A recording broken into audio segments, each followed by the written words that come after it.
ലിംബതീവ തമോങ്കാനി വർഷതീവ അഞ്ജനം നഭഃ.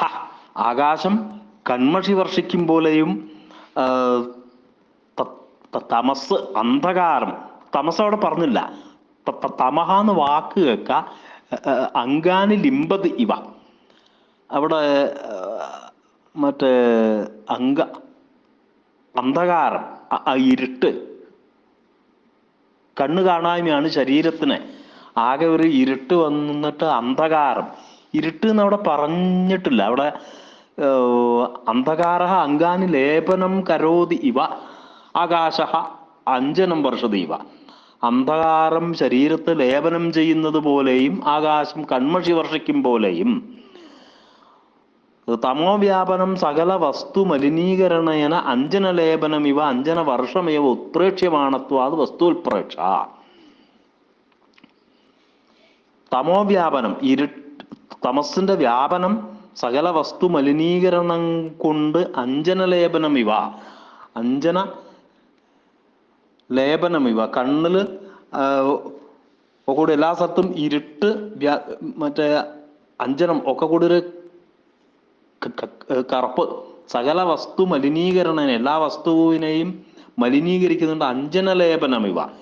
ഇരുട്ട് അഞ്ജനം കറുപ്പ് ലേപനം ചെയ്യും പോലെ.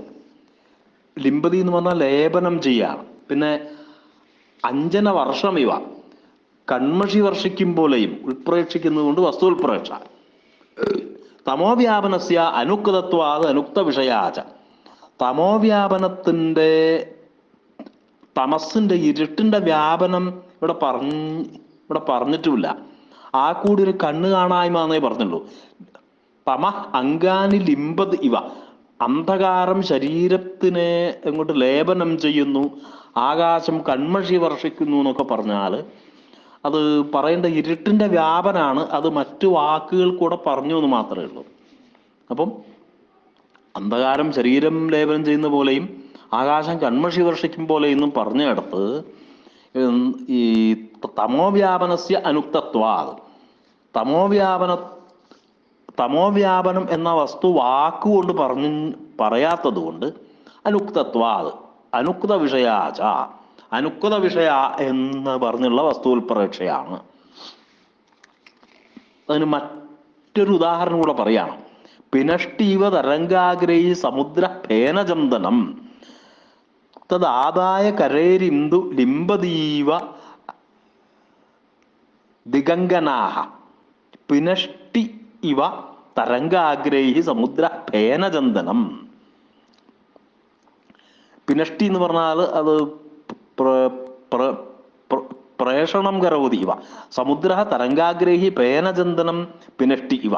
സമുദ്രം തിരകളുടെ അറ്റങ്ങൾ കൊണ്ട് പതച്ചന്ദനം, പതയാകുന്ന ചന്ദനം, അതാണ് പേനചന്ദനം. പേന എന്ന് പറഞ്ഞാൽ പതയില്ലേ, സമുദ്രത്തിന്റെ കടലിൽ ആ തിരയൊക്കെ ഇങ്ങോട്ട് അടിച്ചു വരുമ്പം പതയുണ്ടാവില്ലേ, നുരയും പതയൊക്കെ ഉണ്ടാവില്ലേ, ഫേനചന്ദനം. ആ പതയാകുന്ന ചന്ദനം പിനഷ്ടി ഇവ പ്രേഷണം കരോതി ഇവ. അതായത് അത് വ്യാപിപ്പിക്കുന്നത് പോലെയും. തത് ഫേനചന്ദനം ആദായ ചന്ദ്ര കിരണൈ ദിഗംഗനാഹ ലിംബത് ഇവ.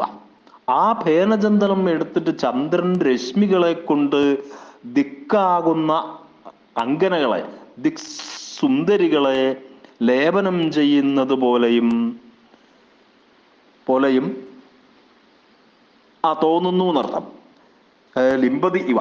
അത് ചന്ദ്രൻ ആ സമുദ്രത്തിന്റെ പത എടുത്തിട്ട് ദിക്കിലെ സുന്ദരിമാരെ മേലൊക്കെ ഇങ്ങനെ വ്യാപനം ചെയ്യാണ്. ദിക്കാവുന്ന സുന്ദരിമാരെ ശരീരത്തിൽ ഇങ്ങനെ ലേപനം ചെയ്യാണ്. ഇവിടെ ഉദ്ദേശിക്കുന്നത് അത ഏവ ദിശാം ധവളീകരണം, ദിക്കുകളുടെ ഒക്കെ വെളുപ്പാക്കി മാറ്റുന്നതാണ്. ധവളീകരണമാണ്. ചന്ദ്രൻ ഉദിച്ചു, നിലാവ് പരന്നു, എല്ലാ സ്ഥലത്തും വെളുപ്പായി എന്നർത്ഥം. സമുദ്രാത് ഉത്ഥിതസ്യ ചന്ദ്രസ്യ കിരണാനാം ദിക്ഷു വ്യാപനം. സമുദ്രത്തിൽ നിന്ന് ഉയർന്നു വന്നതായുള്ള ചന്ദ്രന്റെ കിരണങ്ങളുടെ ദിക്കുകൾ മുഴുവൻ ഉള്ള വ്യാപിക്കല് ഫേനചന്ദനകൃതേന ലേപനത്വേന ഉത്പ്രേക്ഷ്യതേ ഇത്യത വസ്തുൽപ്രേക്ഷ. ഫേനചന്ദനം ഫേനചന്ദനം കൊണ്ട് പതയാകുന്ന ചന്ദനത്തിന്റെ ലേപനം കൊണ്ട് ഉൽപ്രേക്ഷിക്കുന്നു എന്നുള്ളത് കൊണ്ട് വസ്തുൽപ്രേക്ഷ. ഫേനചന്ദനസ്യ വ്യാപനസ്യ അനുക്തത്വാത് അനുക്ത വിഷയാച. ഫേനചന്ദനം, ഫേനമാവുന്ന പതയാവുന്ന ചന്ദനം വ്യാപിക്കുക എന്നത് പറഞ്ഞിട്ടില്ല. മനസ്സിലായില്ലേ? സമുദ്രത്തിൽ നിന്ന് ഉദിച്ച ചന്ദ്രന്റെ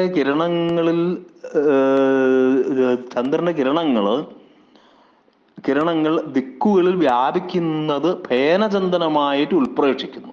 ഫേനചന്ദന വ്യാപനം പറഞ്ഞിട്ടുമില്ല. ഫേനചന്ദനാണ് വ്യാപിക്കുന്നതെന്ന് പറഞ്ഞില്ല. ആ ഫേനചന്ദനം ചന്ദ്രൻ എടുത്തിട്ട് ദിഗംഗനകളെ, ദിക്ക് സുന്ദരിമാരെ മേലൊക്കെ ഇങ്ങനെ ലേപനം ചെയ്യുന്നു എന്ന് പറഞ്ഞിട്ടുള്ളൂ. അതുകൊണ്ടാണ് ദിക്കൊക്കെ വെളുപ്പായി തോന്നുന്നത് എന്ന് പറയാം. അപ്പൊ ഇവിടെ എന്താണ്? അനുക്ത വിഷയ വസ്തുൽപ്രേക്ഷ. ഫേനചന്ദനസ്യ വ്യാപനസ്യ അനുക്തത്വ. ഫേനചന്ദനമാണ് വ്യാപിക്കുന്നത് എന്ന് പറഞ്ഞിട്ടില്ല. ആ ചന്ദ്രൻ അത് ലേപനം ചെയ്യുന്നു എന്നേ പറഞ്ഞിട്ട്. അത് ആദായ കരയിരിന്തും, തൻ്റെ കരങ്ങളെ കൊണ്ട് ചന്ദ്രൻ അത് എടുത്തിട്ട് ലിംബദീവ ദിഗംഗനാഹ, ദിക്ക് അങ്കനകളുടെ, ദിക് സുന്ദരിമാരുടെ ശരീരത്തിൽ ലേപനം ചെയ്യുന്നത് പോലെയും തോന്നുന്നു എന്ന് പറഞ്ഞിട്ട് അത് ഉൽപ്രേക്ഷിക്കുകയാണ്. അപ്പൊ അത് ഫേനചന്ദനം പതയാവുന്ന ചന്ദനം വ്യാപിക്കുന്നു എന്ന് പറഞ്ഞില്ല. ചന്ദ്രൻ അത് എടുത്തിട്ട് അവരെ മേലെ പൂശുന്നു എന്നേ പറഞ്ഞുള്ളൂ. ദിക്കിലെ സുന്ദരിമാരുടെ, ദിക് സുന്ദരിമാരുടെ ശരീരത്തിൽ ലേപനം ചെയ്യുന്നത് പോലെ തോന്നുന്നു എന്ന് പറയാം. അപ്പൊ അവിടെ അനുക്ത വിഷയ വസ്തുൽപ്രേക്ഷ. അനുക്തമാണ് വിഷയം. ഒന്ന് സൂചിപ്പിച്ചേ ഉള്ളൂ. ഫേനചന്ദനസ്യ വ്യാപനസ്യ ആനുക്തത്വാത് അനുക്ത വിഷയ. ഫേനചന്ദനത്തിന്റെ വ്യാപിക്കൽ ഇവിടെ പറഞ്ഞിട്ടില്ല. ഫേനമാവുന്ന ഫേനമാവുന്ന സമുദ്രത്തിന്റെ പതയാവുന്ന ചന്ദനം എല്ലാ സ്ഥലത്തും വ്യാപിക്കുന്നു എന്ന് പറഞ്ഞില്ല. ചന്ദ്രൻ അത് എടുത്തിട്ട് ലേപനം ചെയ്യുന്നു എന്ന് പറയാണ് ദിക്സുന്ദരിമാരുടെ ശരീരത്തിൽ. അപ്പോൾ അനുക്ത വിഷയ വസ്തുൽപ്രേക്ഷാണ് അവിടെയായി. പിന്നെ ഹേതുൽപ്രേക്ഷ പറയാം. ഹേതുൽപ്രേക്ഷയാണ് ഇനി പറയുന്നത്. ഹേതുൽപ്രേക്ഷ പറയുമ്പം അഹേതോഹോ ഹേതുത്വേന സംഭാവന, അല്ലെങ്കിൽ അഹേതുഹു ഹേതുത്വേന ഉൽപ്രേക്ഷ്യത ചെയ്ത് ഹേതുൽപ്രേക്ഷ. കാരണമല്ലാത്തതിനെ കാരണമായിട്ട് പറയാണ്.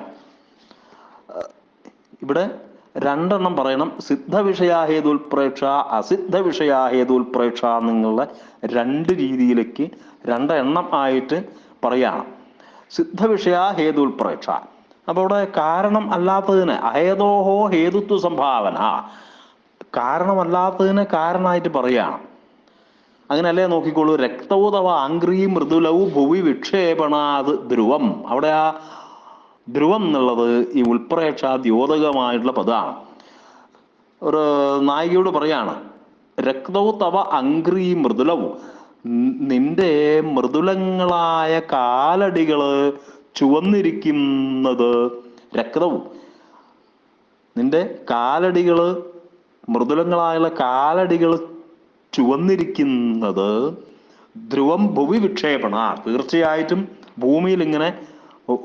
ഭൂമിയിൽ വിക്ഷേപണം ചെയ്യുന്നതുകൊണ്ടാണ്, ഭൂമിയിൽ ഇങ്ങനെ നടക്കുന്നതുകൊണ്ടാണ് നിന്റെ മൃദുലങ്ങളായിട്ടുള്ള കാലടികൾ ചുവന്നിരിക്കുന്നത് എന്ന് പറയാം. അത് കാലടികൾ ചുവന്നുകൊണ്ടാവാനുള്ള കാരണം ഭൂമിയിൽ വെച്ച് നടക്കുന്നതല്ല.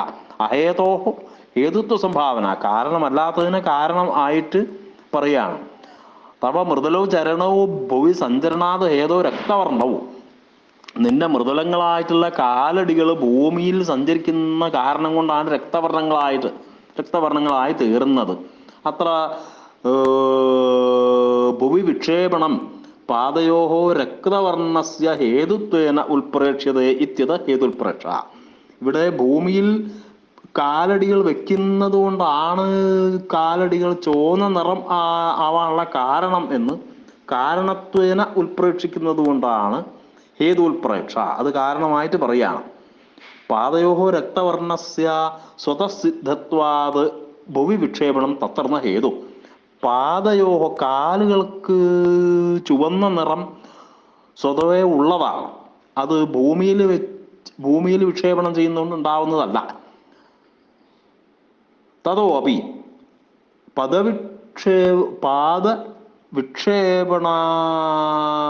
വിക്ഷേപണേനാപി തത് സിദ്ധ്യതീതി അപ സിദ്ധവിഷയാ ഹേതുൽപ്രേക്ഷ. അത് കാരണം അല്ല, എന്നാലും തതഹ അപി ഭൂമിയിൽ വെക്കുന്നത് കാല് ചോക്കാനുള്ള കാരണമല്ല. തതോ അപി പാദവിക്ഷേപണേനാപി തത് സിദ്ധ്യതി ഇതി അത സിദ്ധവിഷയാ ഹേതുൽപ്രേക്ഷ.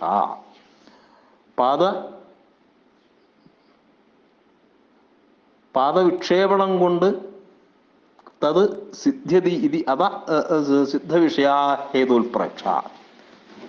പാദം രക്തവും ഈ കാലടികൾ ചോക്കാനുള്ള കാരണം ഭൂമിയിൽ വെച്ച് നടക്കുന്നതുകൊണ്ടാണെന്ന് പറയുകയാണ്. അപ്പോൾ കാരണം അല്ലാത്തതിനെ കാരണം ആയിട്ട് ഉൽപ്രേക്ഷിക്കുന്നതാണ്.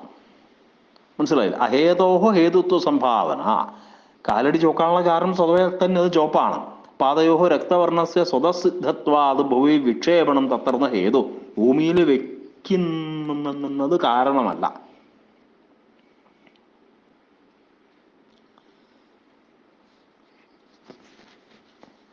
അപ്പോൾ അവിടെ ആ